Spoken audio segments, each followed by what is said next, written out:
Narinig sa susunod na programa ay hindi sumasalamin sa himpilan A-Tri-Media Broadcasting Network maging sa pamunuan nito. Bagkus, ang mga komentaryo at pagpuna ng mga host at panauhin ng programang ito ay galing sa kanilang sariling pananaw, opinyon, paniniwala at kaugalian at hindi dinikta ng A-Tri-Media Broadcasting Network. Maraming salamat sa inyong patuloy na pagtangkilik. This program is brought to you by A-Tri-Media Pro Incorporated. Mga pangunahing balita at impormasyon na dapat ninyong malaman, mga kabulukan, pasisingawin at isisiwalat sa Lapid Fire. Makabuluhan at makatotohanan komentaryo para sa kapakanan ng bayan. Ihahatid sa inyo ni Percy Lapid, Lunes hanggang Biyernes, alas 9 hanggang alas 10 ng umaga. Samahan si Percy Lapid sa Lapid Fire dito sa DZRJ 10, hatid sa inyo ng A-Tri-Media Broadcasting Network. Magandang umaga. Congratulations. Tagahara mo kami. Hindi mo lang nakakuha. Matagal na kami nakikinig sa'yo. Kasi magandang programa mo. Bukod sa mayroong tinatalakay na tama sa bayan, mayroong humor. At saka bilib ako sa'yo. Kasi minsan parang nagagalit yung babae sa'yo, pero hindi mo pinatulang, cool ka lang. Ang ganda ka, kung pinamukha ko yan si Percy ka, magaling talaga. Kaya talagang kakako, maganda ka makiharap sa tao. Congratulations, babati lang ako sa'yo at more power. Keep it up.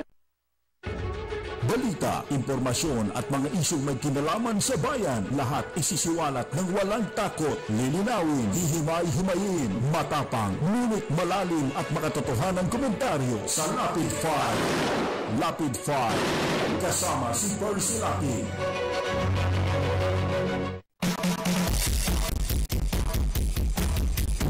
Percy Lapid 5! Percy Lapid 5! Tapang mo'y kakaiba, walang takot sa paghirap. Oh yeah! Oh yeah! Kapag mayroong anomalya, ibubulgar na talaga. Oh yeah! Oh yeah! Mga kurap sa gobyerno, ibibisto ng walang preno, maging ikaw man ay politiko. Artista man o kahit sino, masasabuhin ang baho mo. Sa Lapid Fire, walang sinisino. Percy Lapid Fire! Makapal man ang iyong mukha, sa Lapid Fire, ibuubra. Oh yeah! Oh yeah! Kahit pader, hinigiba, basta't mali, inabangga. Oh yeah! Oh yeah! Mga kurap sa gobyerno, ibibisto ng walang preno, maging ikaw man ay politiko. Artista man o kahit sino, masasabuhin ang baho mo. Sa Lapid Fire, walang sinisino.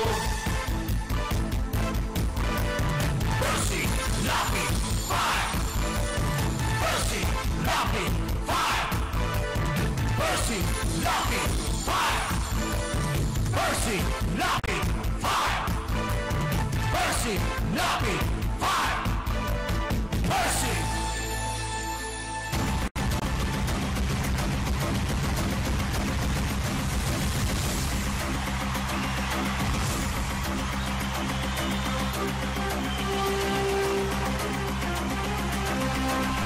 Magandang umaga po mga kaibigan. Ito po si Percy Lapid. Ito po naman si Peter Talastas. Muli po tayo mag-aanyaya hanggang alas 10 sa pagtatanghal ng ating pong palatuntunan Natatampukan ng mga pagtalakay sa mahalagang issue na ating pong pag-uusapan. Siyempre po, sa mga nais magbigay ng reaksyon, ang ating pong landline sa ating impilan ay 997-7589. Yan po'y para sa mga nais magbigay ng reaksyon, ho. Ang ating po namang text line ay 0917-798-8910.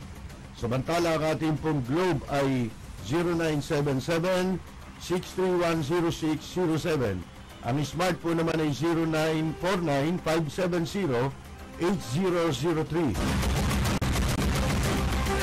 Tayo po ay napapanood sa A-Try TV, ang radyo sa telebisyon sa pamamagitan po ng Cable Link TV Channel 7. Pagsapit po ng alas 9, sabayan po tayong napapakinggan sa DZRJ Radyo Bandido. Ano man po ang inyong pinagkakabalahan sa mga sandali ito, magsama-sama tayo hanggang alas 10 sa pagtatanghal ng programang Lapid Fire. Balita, impormasyon at mga isyong may kinalaman sa bayan, lahat isisiwalat ng walang takot, lilinawin, hihimay-himayin, matapang, ngunit malalim at makatotohanang komentaryo sa Lapid Fire. Lapid Fire, kasama si Percy Lapid.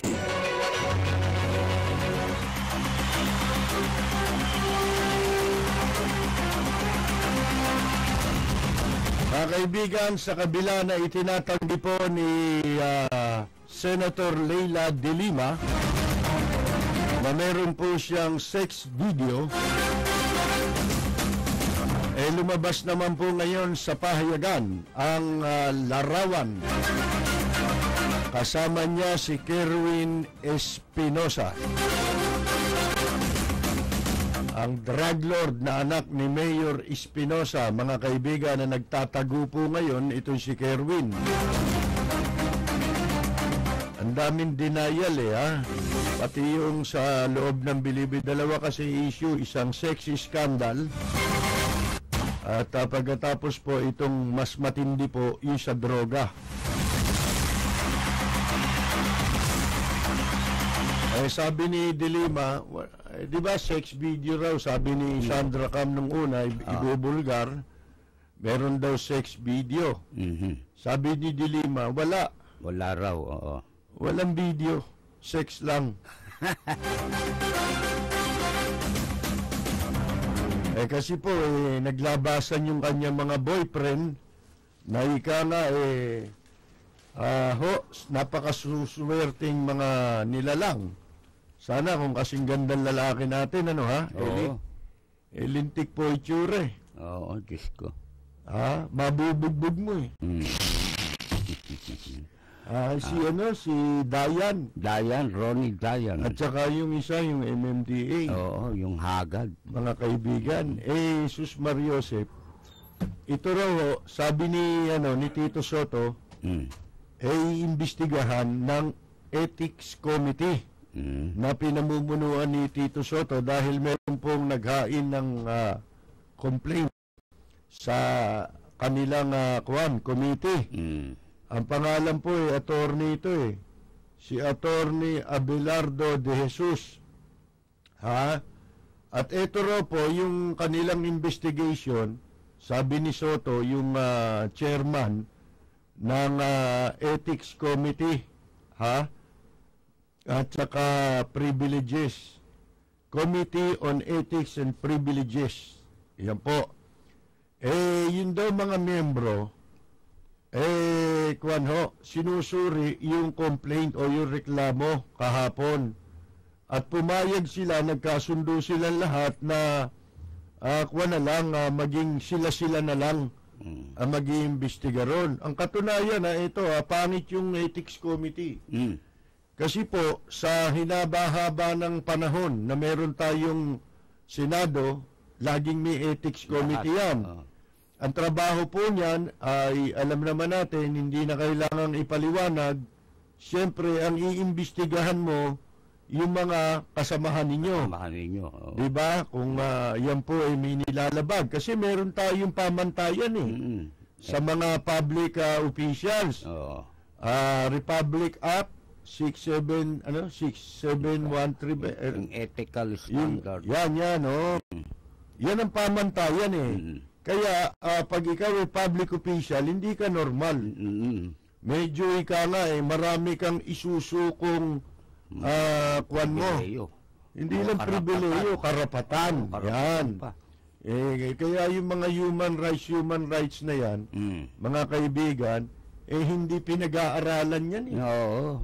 Kaya kung mag-akusa yan, ganun-ganun lang. Paano? Mga kaibigan, hindi nila alam na pag nasa gobyerno ka, ipagtatanggol mo si Dilima, anong rights ang sinasabi mo? Oo. Yung rights niya, tanggal na yun. Tanggal yun. Marami na siyang rights. Halimbawa, yung ikaw makipag-sex sa kung kani-kanino na hindi mo naman asawa. Na may asawa Kung asawa mo yan, okay lang eh. Ha? Kung asawa mo yan, wala kaming pakialam. Oo. Kasi ang pinakikialaman namin, yung hindi mo asawa. Oo. Hindi ba? Tapos asawa pa ng iba. Tapos ginagawa mo yan, katarantaduhan na yan. Sana man lang kung ikaw wala ka namang asawa, Yan. pagkatapos yung umaasawa sa'yo Binata. wala ring asawa, pwede pa yun eh. Pwede pa. Private na private yun. Oo, kasi matatanggap pa natin yun. Bagamat sabi nga namin sa inyo, pag public official ka, masagwa pa rin yun. Immoral yun. Immorality pa rin yun, kahit anong sabihin mo. Lalo ito, yung lalaki ni asawa, Mga anak. yung rights mo, dahil sa sobrang hilig mo sa sex, hindi mo na pwedeng gawin yun. Ngayon, kung yun ang gusto mong gawing buhay, katulad ng mga drug lord, gusto nila magbenta ng droga, tinayanan nila yung buhay nila riyan. Umalis ka sa gobyerno. Wala naman pumipigil sa yung gawin mo yan eh. Di ba? Miski nga hindi ka public official, masama yun eh. Lalo na. Hindi, wag na yung hindi sa public official, talagang ganun eh. Kaya nga may batas tayo, pero ang tao talagang yan eh. Isinilang na lalabag sa batas yan. Mga kaibigan. Pero may mga batas tayo. Yung mga batas. Para tumbasan naman parusa pagkakamali ng mga tao. Ngayon mas iba, nadodoble ang batas pag ikaw ay humawak na ng anumang posisyon sa gobyerno. Nawe-wave na yung iba mong karapatan. Nawawala yun. Nakatulad sa isang pangkaraniwan tao, mga kaibigan, di ba? Kaya nga magkaiba yan eh. Halimbawa, nagnakaw ka. Hindi ka naman nasa gobyerno, wala ka sa gobyerno. Nagnakaw ka, may parusa sa'yo. Naroon. Pero pag ikaw public official, nagnakaw ka, may mas ibang batas matindi pa. Iba yung batas na ipinapataw sa mga public official kung maipapatupad lang, mga kaibigan. Bakit to? Kasi hindi ka na yung normal eh. Pag nagnakaw ka, nasa public office ka, ang ninanakawan mo katumbas na ang ninanakawan mo ay buong sambayan ng Pilipino. Mamamayan na ninanakawan mo. Hindi ba? Kahit na sabihin mong public official ka, nagnakaw ka ng 1,000. Tapos yung private person nagnakaw ng 20,000. Mas mabigat ang kasalanan mo. Na 1,000 lang ang ninakaw mo dahil ang ninakawan mo marami. Taong bayan. Dahil nasa gobyerno ka. Ganun po yun eh. Ang problema po, ngayon lang pala magagamit nitong committee na to yung kanilang trabaho. Yung ethics committee. Ngayon lang nila magagampanan yung kanilang trabaho dyan sa ethics committee dahil since time immemorial, wala silang naimbestigahan. Wala. Kahit na napakarami ng lumabag, gumawa ng paglabag. Pero yung pera, kinukuha nila. Baka akala ninyo magkaroon kayo ng committee sa Senado. May pondo yan. Bawat committee, kaya pinag-aagawan yan eh. Yung committee. Kaya pagka hindi nabigyan ng committee, masama ang loob eh. Kumakalaban na eh. Bakit? May pondo yun. May pondo yun. Mga kaibigan, malaki pondo niyan. Na wala naman palang ginagawa. Para tayo nag-aalaga ng elepante na wala namang kabuluhan. Mga kaibigan. Ang sabi po dito, sila na lang mag-iimbestiga. Kayo-kayo pala eh. Sana ni-reject nyo na yung complaint. Bakit? Kasi kayo-kayo na lang. Sabi pa, confidential eh. Kasali yung tao rin, ba't kayo magiging confidential? Ba't magiging kayo-kayo? Yung trabaho ninyo ano yan, accountability sa taong bayan yan. Bakit kayo magkakayo-kayo? Karapatan ng publikong malaman yan. Sira ulo nitong mga ito Unang-una, hindi sa ethics committee bagay, isa lang ang investigasyon labang kay De Lima. Alam mo kung saan? Saan? Sa ethics committee. Balita, impormasyon at mga isyong may kinalaman sa bayan, lahat isisiwalat ng walang takot, lilinawin, hihimay-himayin, matapang, ngunit malalim at makatotohanan komentaryo sa Lapid Fire. Lapid Fire, kasama si Percy Lapid. Wala pa ako nabalitaan dito kay Tito Soto na kahanga-hangang ginawa itong taong ito. Walang markadong ano. Ang sabi niya secret daw. Secret. Ang gagawin nilang paghawak dito sa complaint labang kay Senator Leila De Lima sa Ethics Committee. Wala pa, dispalinghadong tao ito. Mga kaibigan, si Tito Soto. Wala pa tayo na balitaan dito na nakatulong ito sa pamahalaan, nakatulong sa interes ng bayan. Wala mga kaibigan Bakit gagawin yung sekreto? May national security threat ba dyan? Meron ba mga ganon? Hindi, meron dito national security. Security. Baka yun ang ano. Yun ang basihan. Security threat. Yan, mga kaibigan. Sa Ethic Committee. Saan? Ethic. Bulol ako ethics ba? Ethics?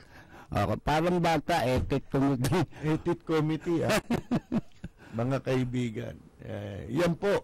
Ngayon, eto si De Lima nasa dyaryo.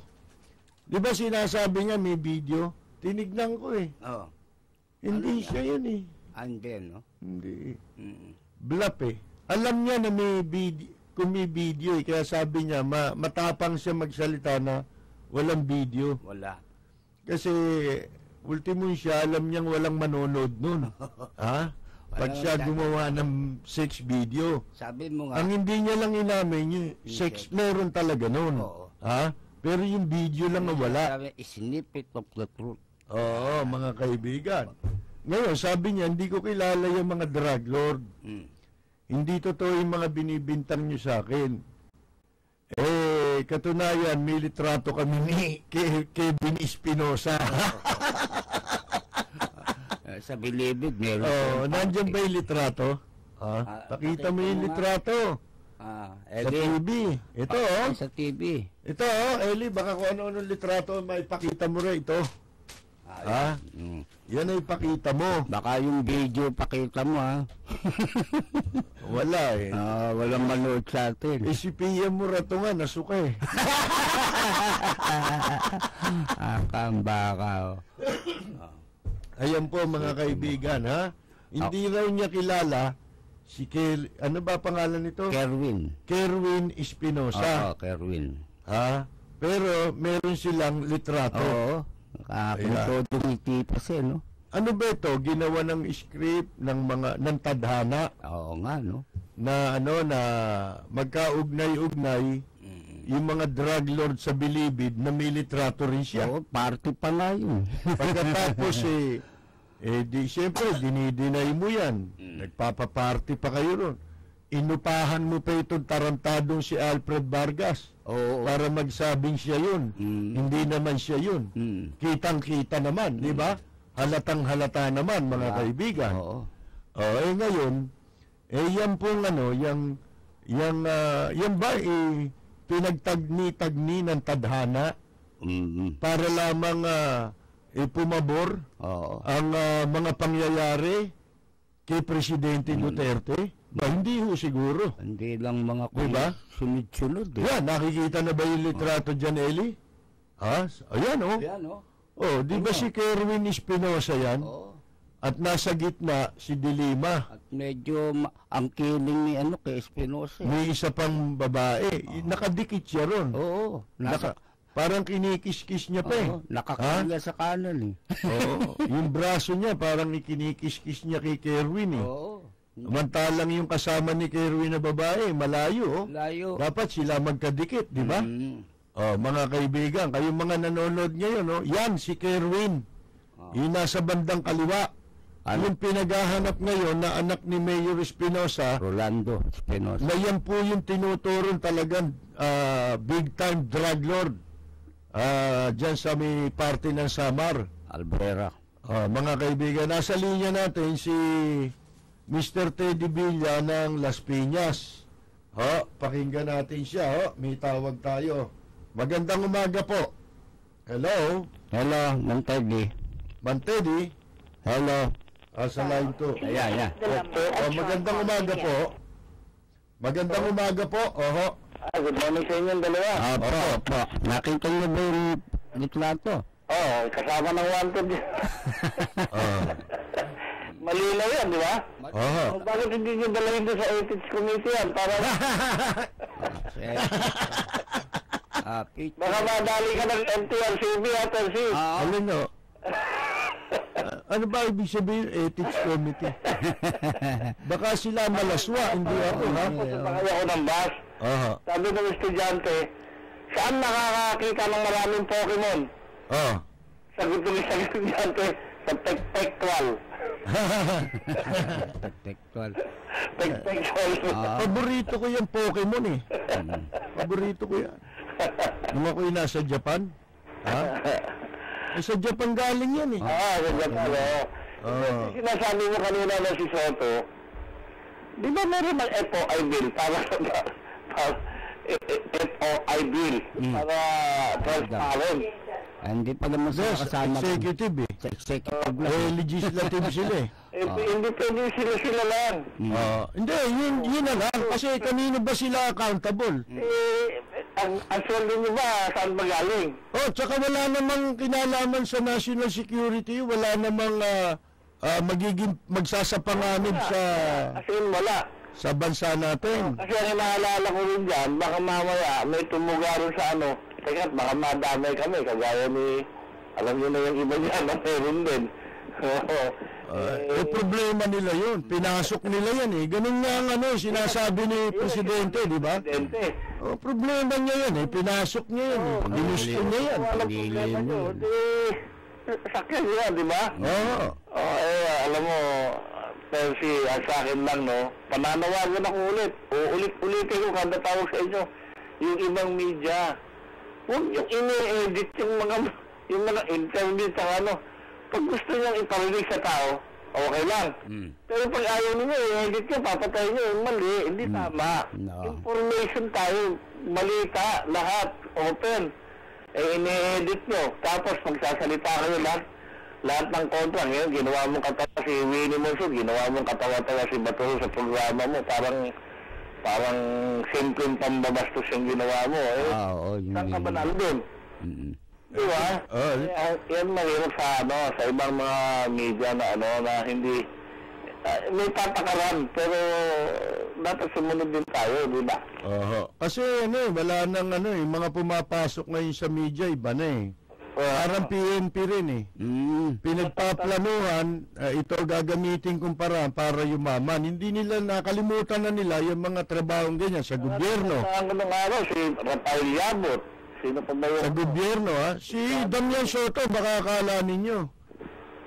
Pinakasikat na commentator nung araw, maliit pa ako, naririnig ko. Si Damian. Damian Soto? Kinamumuhian ng marami. Kinatatakutan din ng marami. Di ba yung gumagaya ngayon niya, si Piskante ng Bayan, ang gumagaya? Hindi nila magagaya yun. Hindi nila magagaya yun. Walang iba yun eh. Tsaka, paano mong gagayahin si Damian Soto? Iba yun. Hindi naman nangingikil yun. Hindi nangingikil yun. Si Johnny, sino to? Johnny De Leon, hindi naman commentator yan, announcer yun eh. Kasi ngayon, hindi na nadidistinggi. Basta ngayon, nagkomentaryo ng kakapiranggot, sasabihin, komentarista na. Nung araw po kasi, ang radyo, meron disc jockey. Yun ang pinakamababa ang kategorya eh. Merong announcer, merong newscaster, at merong commentator. Bihira yung araw. Oo. Ngayon, nagmamarunong yung announcer, pupunahin yung commentator. Di ba na isang araw lang, Percy, yung mga periodista na commentator na iba-ibang bansa, nagsalita pa kung ano-ano pa sinasabi sinabi na ni Duterte na nakita niyo yung problema niyo sa ibang bansa, grabe. Tapos ipapasa niyo sa amin yung inyong kung ano-ano komentaryo niyo. Di ba, minura niya pa nga sabi niya, di ba? Ang hirap kasi, yung ibang, ako talaga yung Channel 2, alam ko yung mga nagsasalita ng kontra kay Duterte, naririnig ko yan kasi magtaga akong manood at magtaga akong pinagtsatsagaan ko talaga, minsan nagagalit sa akin dito sa bahay, ba't ba gusto nung marinig mo yan, kasi galit na galit ka. Siyempre, para meron akong masabi yun kung sakali, dahil pagsasamantala na rin yun, di ba? Tsaka kawalan ng yun, ng pag-ibig sa bayan. Yun, totoo yun. Pagmamahal sa bayan, kasi ang mahalaga lang sa'yo, sarili mo. Kasi hindi ka makikinabang ngayon dito. Yun lang, kasi personal na pakinabang lang ang iniisip mo. E paano yung pakinabang ng taong bayan? At saka kagaya na sinabi mo, ang perang na ibabayad sa inyo galing sa droga. So, malaki talaga ang problema nyo, di ba? Yun, binubulgar ngayon, di ba, nung gagong mayor na si Espinosa? Pati pangalan ng mga nasa media nakapayola sa kanila, di ba? Pati, ito nga, totoo naman yun yung ubista, ang sinasabi ni Porto, legitimate na wala naman daw nalalaman. Maraming kumakanta, laban sa kanila, sinasabi talagang may kaugnayan sa droga kung hindi dapat hatulan na ang isang tao dahil sa hindi naman napatunayan ang kasalanan niya, paano mong patutunayan walang kasalanan yan? Ayun nga. Di ba? Ay, sus sila, ang kanila lamang hinahatulan, kailangan, yung wag mong patayin. Wag kang papatay, kailangan. Kung kahit na hinihingi ng pagkakataon, di baling mamatay ka, wag mo lang papatayin yung suspect. Sa kanila, ganun ito nga tinaon niya, mamaya tatalakayin ko yung tungkol kay Justice Sereno. Ayan, si Sereno, sabi niya, tawag dito, magkakaroon daw ng problema dahil nga sa ginagawa. Anarchy. Hindi pwede yung gano'n. Kasi, unang-una, nandiyan kapantay mo lang din naman ng Presidente at ang Senado, okay? Pero, hindi naman ikaw pwedeng mangibabaw sa kanilang mga desisyon dahil may sarili rin sila. Hindi naman. Hindi, pangimasok yan sa executive. Yun na lang kay Marcos na yan, di ba, Percy? Malinaw na malinaw sa batas. Wala naman sinasabing bayani si Marcos, wala.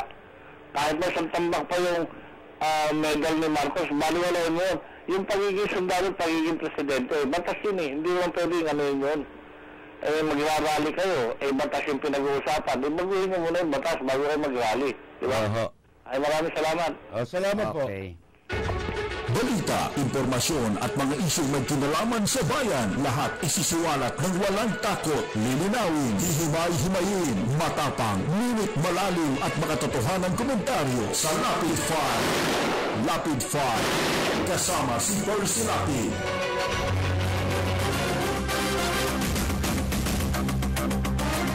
Magpapatuloy po tayo. Meron pa nga ngayon, si Dilima raw sumali doon sa sumausaw doon po sa pagpapalibing, laban sa pagpapalibing kay Presidente Ferdinand Marcos. Sa ating po pagbabalik, magpapatuloy po tayo ng pagtalakay sa mga mahalagang issue. Huwag po kayong aalis. Magbabalik ang inyong paboritong programa dito sa DZRJ 810 AM, 8 Media at 8 TV, Cable Link Channel 7. This is 8 TV. Magkikang makapit, mag-dishwashing na Zuni! That's the way I found the one. Sebo, pati lansa ay marami, sulit pa yan. Fast pace o doble pa. Ang dali ng ugasan. That's the way, sulit. I found the one. That's the way, sulit. I found the one. Todo linis, presyong sulit. Das! Sobrang init. Sumakit ang ulo ko. Buti, mabait katabi ko. Taas ng lagnat ko noon. Buti may nagmalasakit. Naghina ako sa headache. Buti natulong. Sa sakit ng ulo o lagnat, ang isang lumalabas ang pag-aalaga. At wala nang hihigit pa sa init na napapagama natin. Kasama ang Biogesic po. Biogesic na? This is Biogesic po. Biogesic. Ingat na namang-nama. Trusted quality healthcare in Labian. This program is brought to you by A-Tri-Media Pro Incorporated. Balita, impormasyon at mga isyong may kinalaman sa bayan, lahat isisiwalat ng walang takot, lilinawin, hihimay-himayin, matapang, ngunit malalim at makatotohanang komentaryo sa Lapid 5. Lapid 5, kasama si Percy Lapid.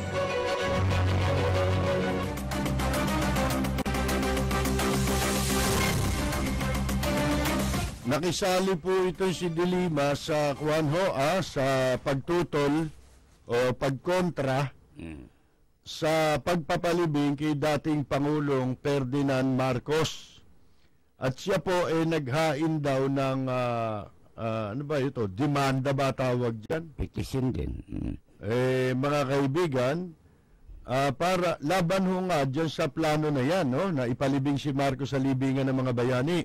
Ngayon yata yung yung ibang araw, yung oral argument. Gusto ni Dilima yan, mahilig sa oral yan. Walang argument, oral lang. Sila ni Dayan, malimit sila mag-oral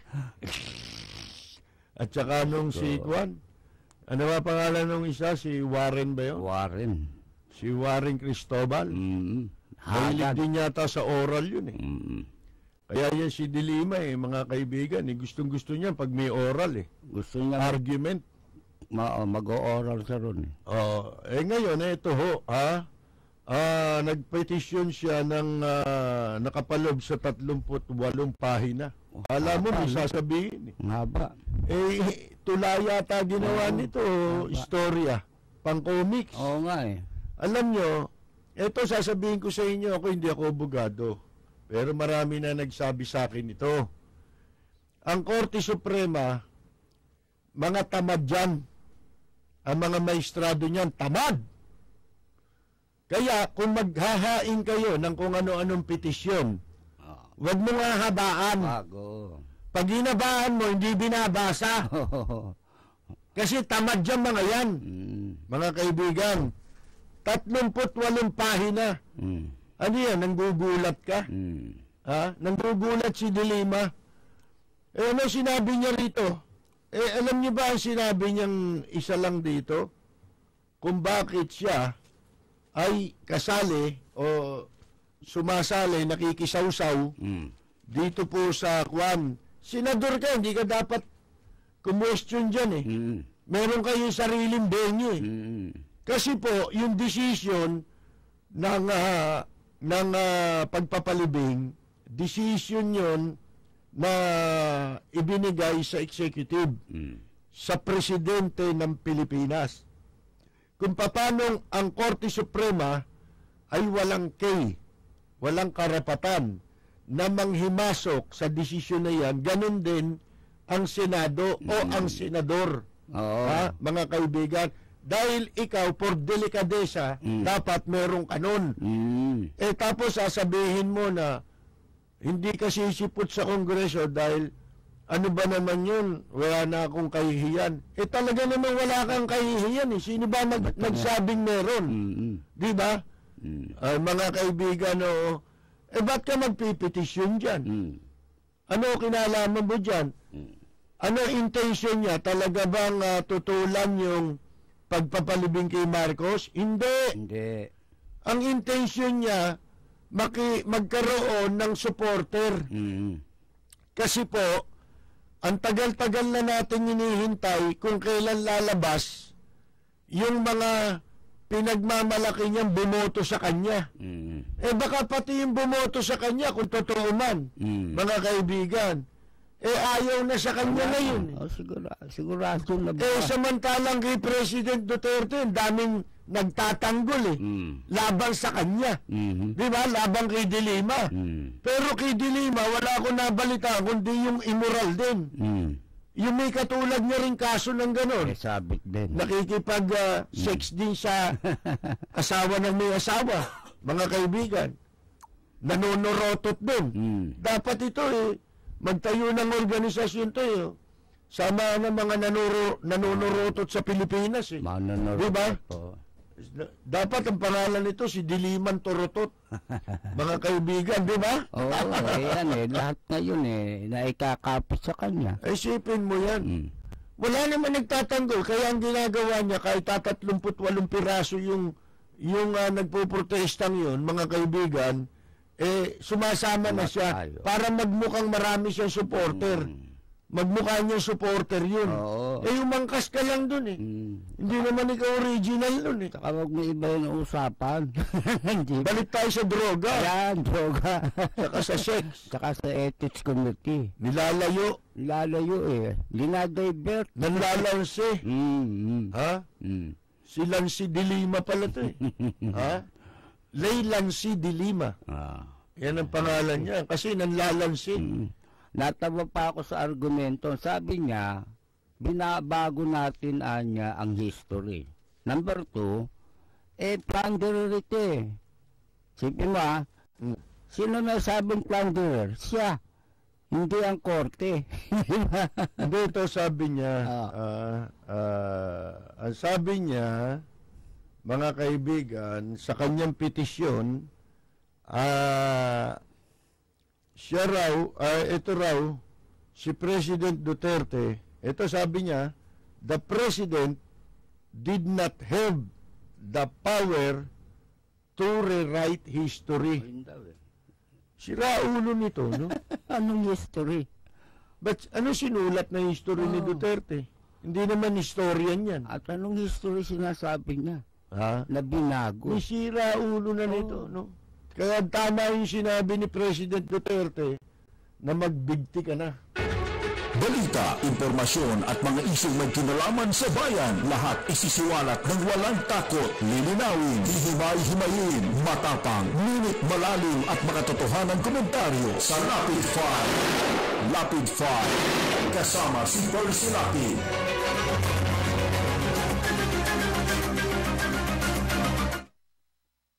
Nung history kaya meron yung pagpapalibing? Yun na nga Wala pa nga nangyayari, may history ka na.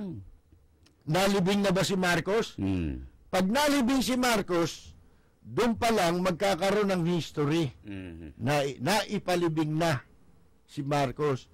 Nung history sinasabi mo? Ha? Wala Sa nga nagbabago ng history? Hindi. Dinidistort nila ang history.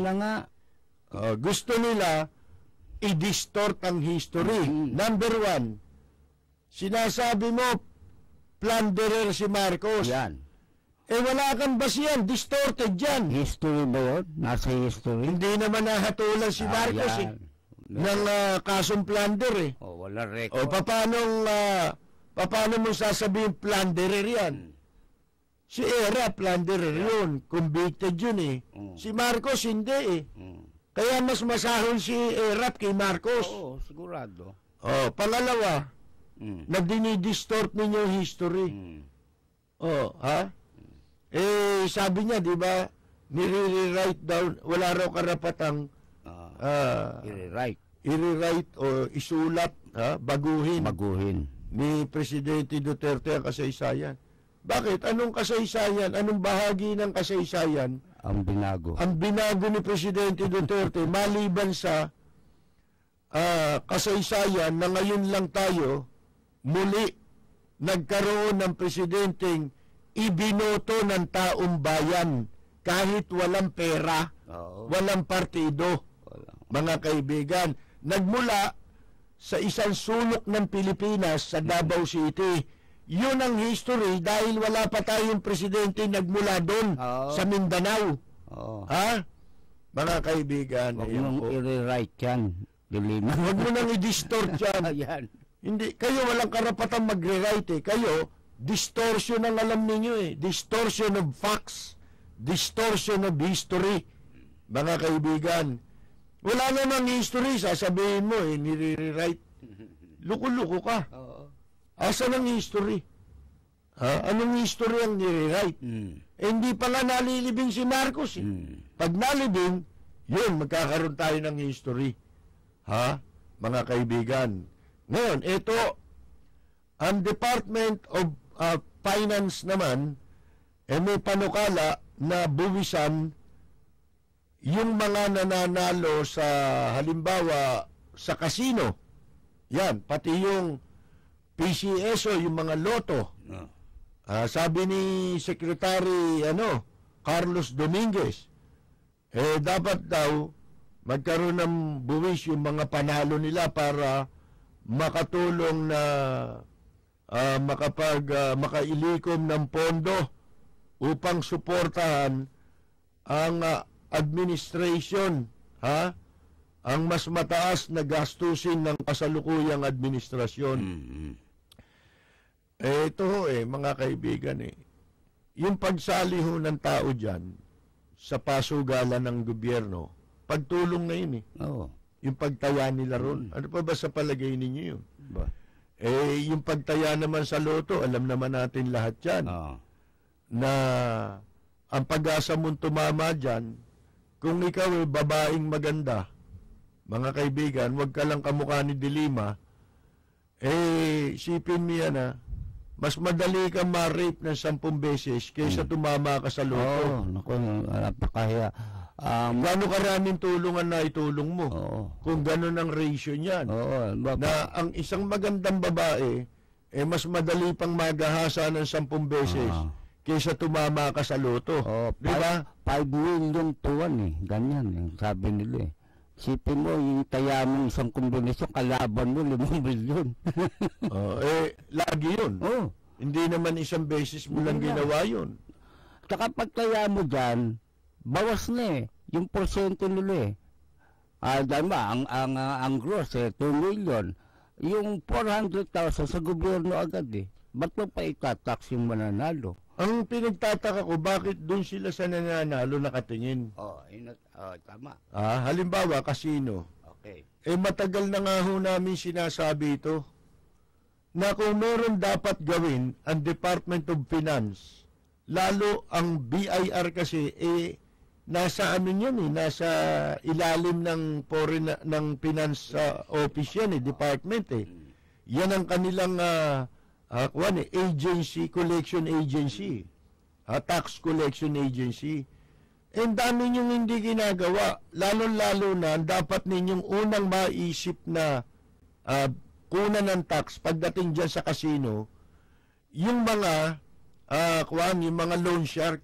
Ayun, yung mga kung tawagin ay financier. Loan shark yan mga loan shark business yan. Yan walang kapuhu-puhunan yan. At yung mga nagpapautang na yan, katulad nila Kimong, di ba yung PhilRem, mga ganyan ang trabaho niyan mga kaibigan nagpapautang, di ba? Marami dyan, nagkalat dyan sa casino ang mga nagpapautang. Bakit hindi yon ang habulin ng BIR para makunan o pag-isipan ng Department of Finance kung paano nila pagbabayarin ng buwis? Yung may-ari ng casino, yun. Nabubuwisan ba yun? Sa palagay ko, hindi. Hindi. Mga kaibigan, yan ba yung Soler, yung Resource World, nagbabayad ba ng tax yan sa casino? Hindi. Yung prangkisang binabayaran nila, mura-mura Dahil sa prangkisa. Oo. At sino ang kumikita sa ibinabayad nilang prangkisa? Lahat ba ng ibinabayad nila nakadeklara? Hindi naman deklarado lahat yan Halimbawa, may usapan sila, parang ganito lang yan, yung ginawang pambababoy ng mga walang hiyang pumalit sa PCSO, sa panahon ni Pinoy, ni Erap, na walang yan diyan na invento yung yung STL, ibigay sa mga gambling lord. Gambling lord din, ng operator. Mga kaibigan, di ba ganyan na nangyari? Kasi, meron silang tinatawag na benchmark lang Kung magkano ang dapat mong bayaran na ang makaka-afford yung mga anong tawag mo rito? Gambling lord. Gambling lord. Samantalang nung panahon po ni Manuling Morato, hindi lumaganap yung tayaan ng loto. Kaya lumaganap yan Maraming nagkaroon ng hanap buhay na pangkaraniwan tao. Meron sari-sari store, nagkaroon ng loto. Dinadagdagan yung negosyo. Yung ibang wala, nakapagnegosyo sila ng loto. Di ba? Yun, nung pumasok yung STL, nung pumasok na yung gobyerno, kapalit nila, mga kaibigan, doon na nagsimulang mababoy. Tinarantado na po. Ibinigay sa mga gambling lord kasi yung patakaran, hindi na nila sinunod. Yung tunay na patakaran na dapat kung paano nangyari yung loto outlets na ipamahagi sa mga mamamayan. Kaya marami nagkaroon ng negosyo kahit paano kumikita sila, di ba? Nababa lang yung ma-afford ng pangkaraniwan tao.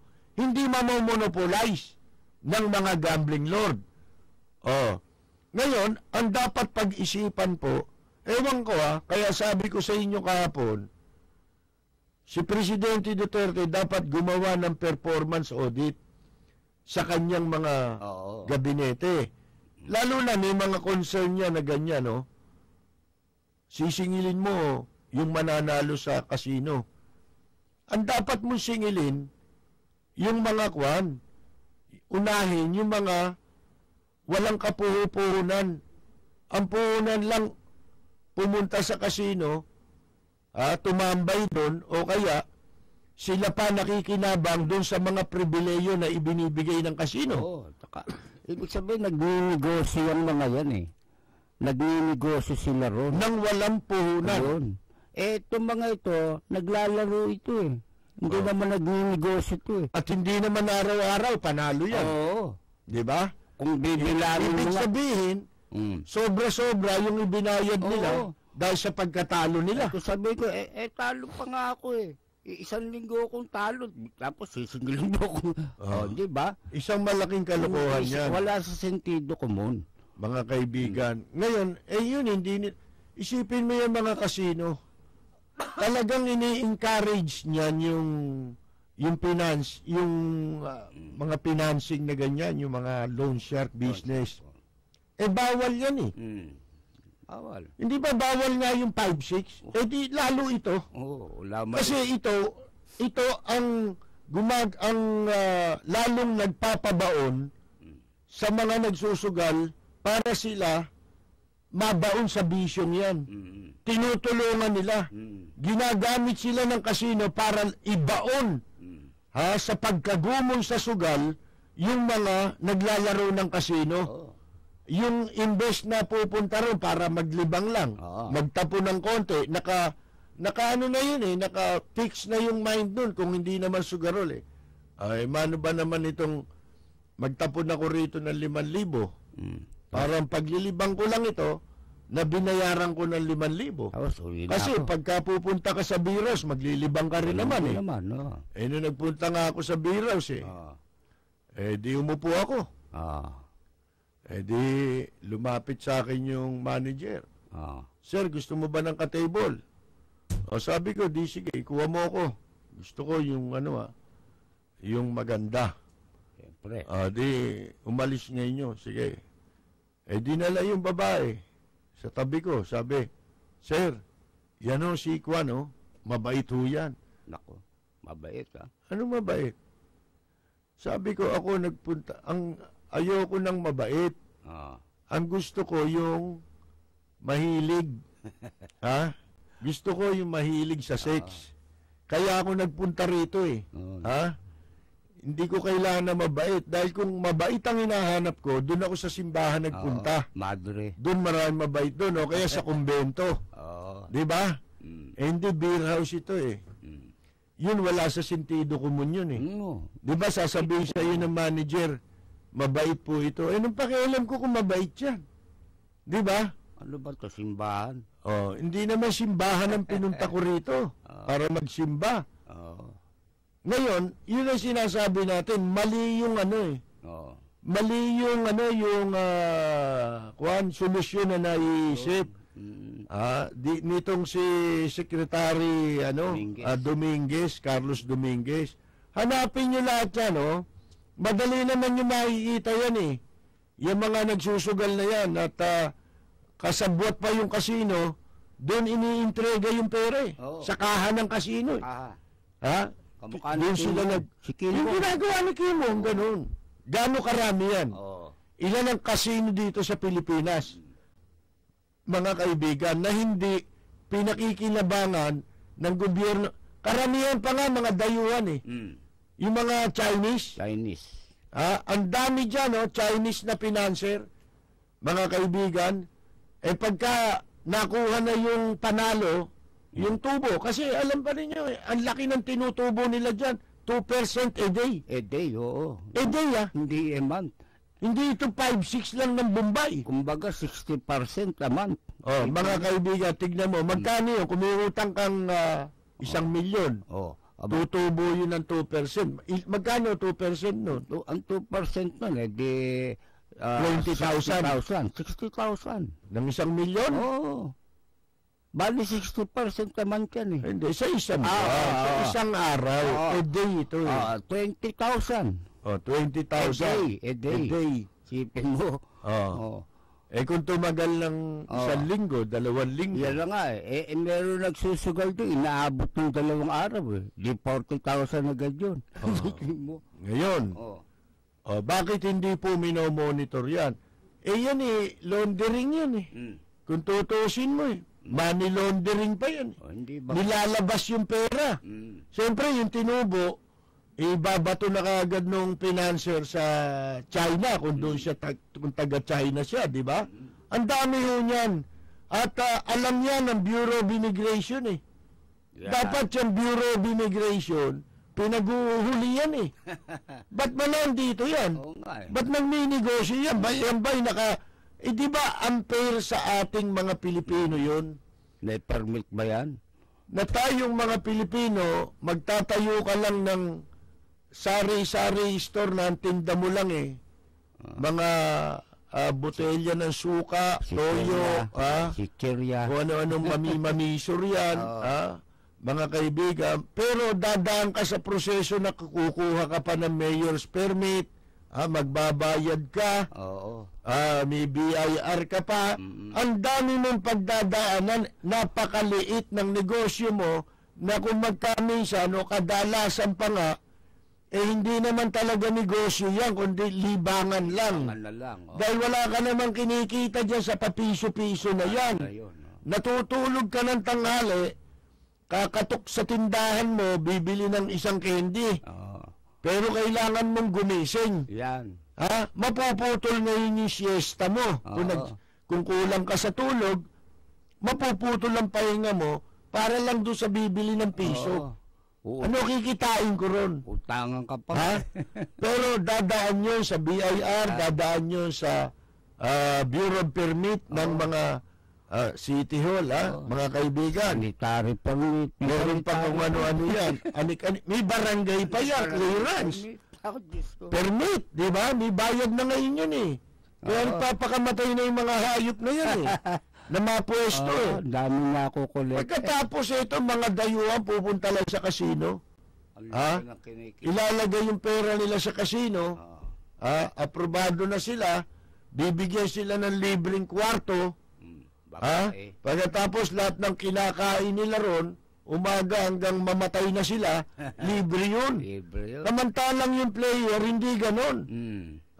Kung hindi ka naman frequent na player, regular player, hindi ka makakuha ng pribileyo na yun. Na makalibre ka sa kwarto, makalibre ka ng paglamon. At kung makakalibre ka man doon, iniipon mo yung points na yun dahil sa dami ng inilalaro mong pera. Isinusugal mo.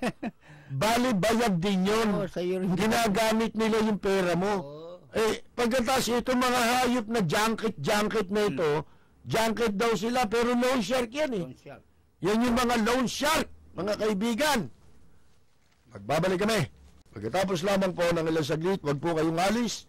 Sa ating pong pagbabalik, sabayan na po tayo mapapakinggan sa DZRJ Radyo Bandido. Mga pangunahing balita at impormasyon na dapat ninyong malaman, mga kabulukan, pasisingawin at isisiwalat sa Lapid Fire. Makabuluhan at makatotohanan komentaryo para sa kapakanan ng bayan. Ihahatid sa inyo ni Percy Lapid, Lunes hanggang Biyernes, alas 9 hanggang alas 10 ng umaga. Samahan si Percy Lapid sa Lapid Fire dito sa DZRJ 810, hatid sa inyo ng 8 Tri-Media Broadcasting Network. 8 Tri-Media Group Incorporated.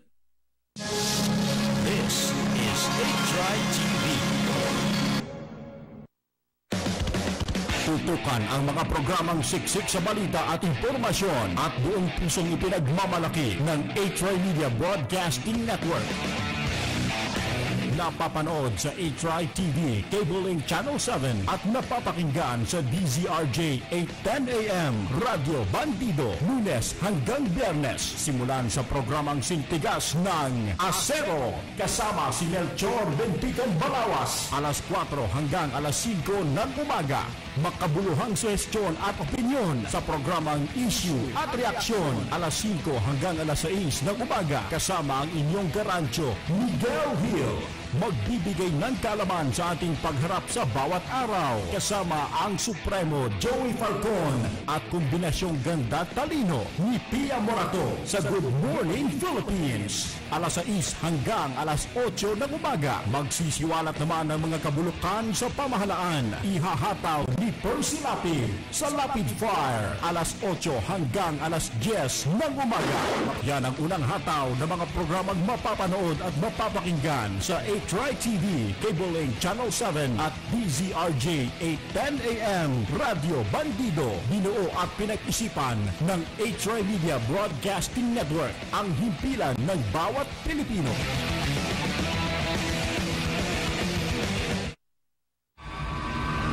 Ito ang 8 Tri Media Broadcasting Network.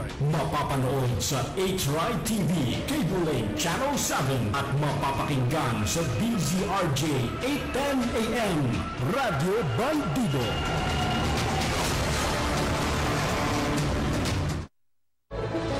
Ito ang himpilan ng bawat Pilipino. Maaasahan, mapagkakatiwalaan ang tunay